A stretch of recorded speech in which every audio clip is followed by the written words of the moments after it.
we're still looking at about a 35% reduction in energy-related emissions over the long term to 2050. That's the dotted line on the right-hand side.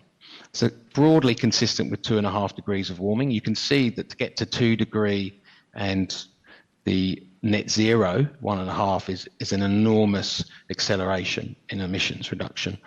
A lot of people are losing confidence in the pace of change, and so we do have a delayed scenario, which is about 2.7. That may become the base case. There are a whole array of issues surrounding the transition that is really constraining the pace and making the possibility of hitting a net zero by 2050 outcome very, very difficult. And I won't go into all of these, but if you think about the sorts of things that need to work in concert, you need a whole range of policies which need to be aligned. And of course, that's very difficult globally. And of course, it's difficult when you're voting in elections, and this has become a political issue. We need to absolutely maximize scrap. We know there's going to be huge growth in secondaries, but it's going to be slow, and we're never going to get to the point where we don't need primary supply. Good for us, good for you, but not necessarily good for the transition. And we need a whole bunch of technologies to come together to reduce our demand for metals, but also to allow hydrogen, green hydrogen to become cheap enough to decarbonise different technologies. Of course, we need primary supply, but ultimately you also need societal buy-in. People don't want mining. They certainly want the energy transition on the whole. Not everyone, but a lot of people do, but they don't want mining, and they haven't quite worked out those two are inextricably linked. One of the things that makes life difficult is that the energy transition is so metals intensive. And I'll just draw your eye to one comparison. That's copper in offshore wind versus copper in a coal-fired power station. It's about 5 times the intensity per gigawatt. But when you actually factor in capacity factors, which are probably a third, maybe that's a little harsh, but let's call it a third, for offshore wind, you're looking at 12 to 15 times the copper. So we're leveraging from fossil fuel to metal. And, I guess you've got to ask the question about whether that's sensible. But of course, what it does do is generate this enormous potential demand. And this chart is just showing the next 10 years.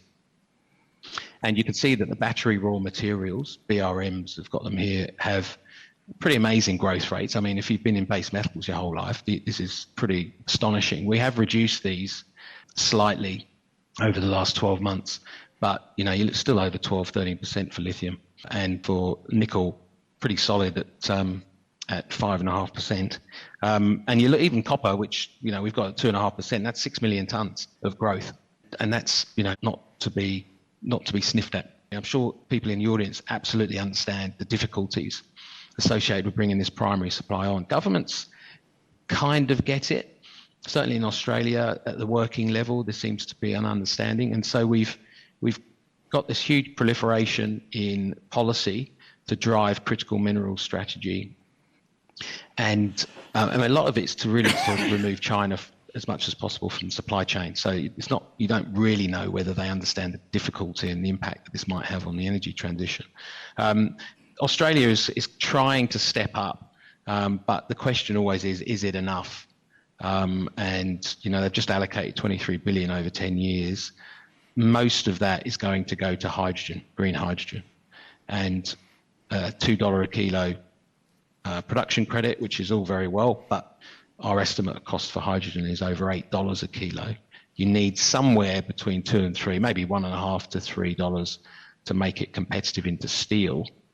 And so you can see that we're still a long way off where we need to be for deep growth in hydrogen. The problem is China's so much more competitive, and so Australia is now about to release a carbon border adjustment mechanism like Europe, because they understand now that they're going to have to, if we want processing, we're going to have to support those developers to bring it online, and then there's going to have to be ongoing support, because it is very, very difficult for a country like Australia to compete with cheap capital from from Saudi, from China, in places where they have access to cheap renewables too, for instance, like the Middle East and potentially in Africa.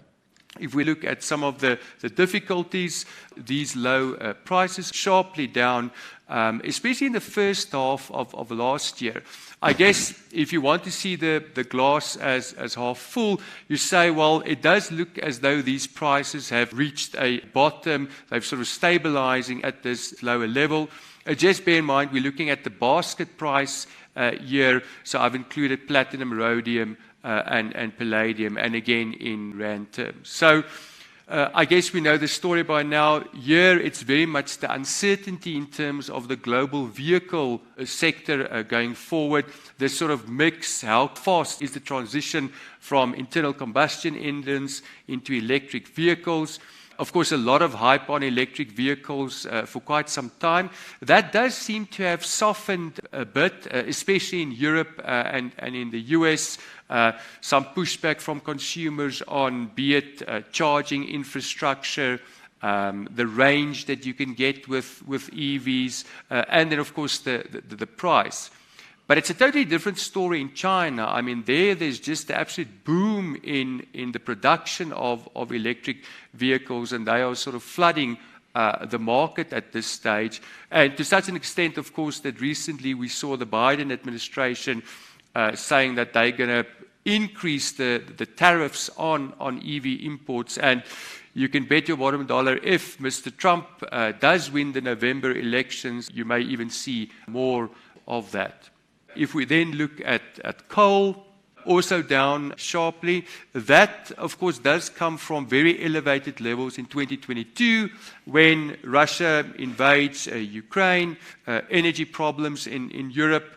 Suddenly they want to shift back to coal, and you see this sort of tremendous price increase. That turned around sharply last year, and these prices remained at these lower levels. On the South African electricity situation, and just to make the point that a sustained improvement in Eskom's operational performance will, of course, be to the benefit of the domestic coal sector, given how much of our coal is used by Eskom. So what we have here is the energy availability factor from Eskom, so that percentage of the installed capacity that is available at a given point in time. And that dark, thick line is what we've seen so far this year. So the first 20 weeks of this year relative to the same period in previous years. And there you can see the numbers. So we've certainly seen a nice uptick in that factor, which of course is the key reason why we've had 50 plus days without load shedding. Eskom is not burning more diesel. In fact, they are burning much less diesel than this time last year. So this improvement is not a diesel story. It is actually a real plant performance starting to improve, given increased maintenance over the last 12 months or so. So long may it last. So I must say, I don't think this is a election gimmick. We think there is there's real progress being made.